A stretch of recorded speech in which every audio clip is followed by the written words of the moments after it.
is you want to look 6 months into the future. What seeds are you planting now that will actually grow later? It was actually an interesting conversation among like the public speakers in the world. And I'm a professional public speaker. I get paid to do this. And so a lot of us were talking about that when we started sheltering in place in early 2020 here in America. And there were so many folks that said, you know what?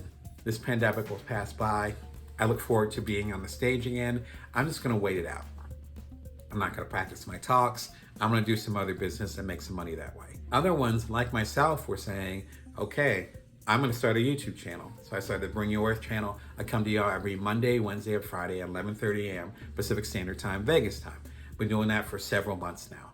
I'm gonna go ahead and practice my keynotes. I ended up having a phenomenal year in 2020. Despite all the challenges, which were plenty of challenges on my end too, and I'm having a stellar year doing virtual talks, just like I'm doing with you now, right? Never left this office, but I did a ton of talks. I connected with a lot of people, thousands of people through this channel and also through the keynotes I was doing. And so now that things are starting to open back up again, as I'm recording this, some folks are saying, okay, well, I need to learn my talks again, start calling people and get my audiences together. This is that 6-month plan. Yeah, I've never left y'all. And frankly, y'all have never left me. I just did a book that came out in early 2021 and y'all supported it like crazy, which I so appreciate. You're still supporting it on all the different platforms. This audiobook, I've been doing keynotes related to it. I did TED Talk related to it in the middle of the pandemic. Beautiful experience, despite doing the virtual aspect of it. And what was great is that y'all showed up for me because I never left y'all. So that 6-month gap, that wasn't an issue. That wasn't a problem because I didn't go anywhere. I was consistent, and I was consistent in my message, and I was consistent in how I showed up for y'all. And because of that, I was rewarded in having a beautiful community with y'all. So when my book came out, it came out in the middle of the pandemic. Y'all supported it like there was no pandemic at all, which I still appreciate.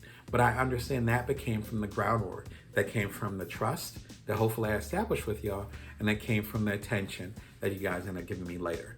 And even right now, I'm working 6 months. I tend to work a year or two in advance. I'm already looking into the years well after, knock on wood, the pandemic is done, and how I can support y'all so that y'all can show up for me and I can serve y'all in the best way possible. The first thing is that you figure out what is actually worth your time. If you realize that you have a finite amount of time here, then you're not going to be thinking about things that what we call petty, right? So if someone cuts you off in traffic, all the way up to something bigger, like if you have a business partner that suddenly you guys aren't getting along, if you have a family member, which I can definitely relate to, is getting on your last nerve, if you realize that your time here is limited, it pulls things out. Beyond the personal, also with the business and how you treat other people, how you create your businesses, whatever you're working on, understanding that even if you make incremental steps, let's say you start a new side hustle and it's always from the ground up, usually isn't a blueprint,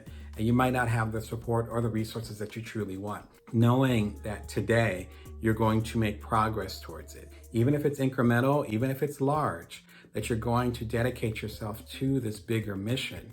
If you know that your time is limited, which all of our time is limited if you're really thinking about it, then you're willing to go the extra mile.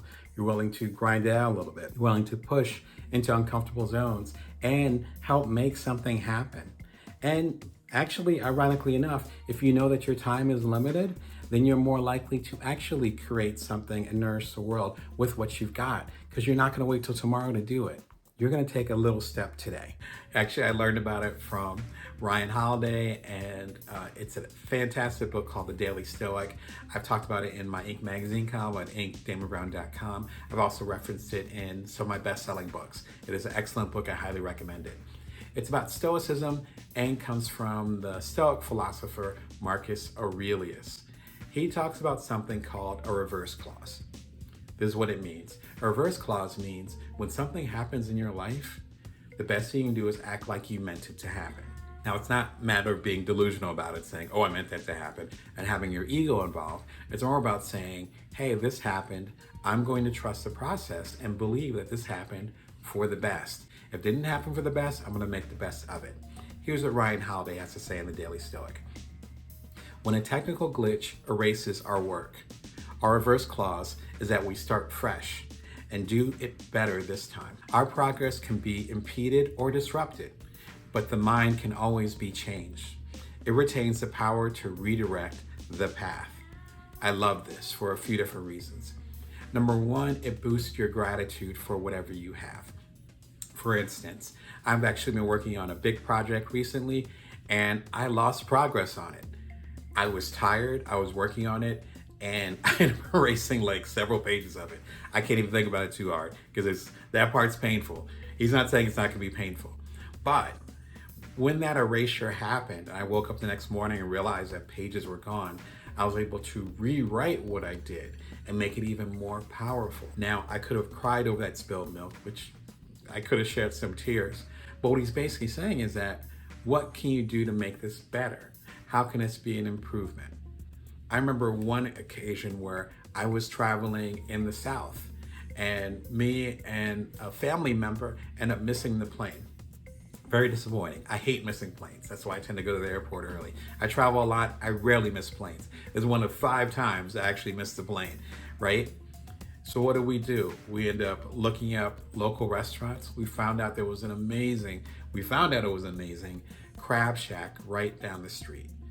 We sat there, we ate amazing crab. I think we had a couple beers. We waited till the next plane came and then got to that plane on time. We got home a little bit later. If we were worried about missing that plane and that's all we were focused on, then we literally be sitting there pouting at the airport. But instead, we took advantage of the opportunity. We still talk about that restaurant years, might even be decades now later.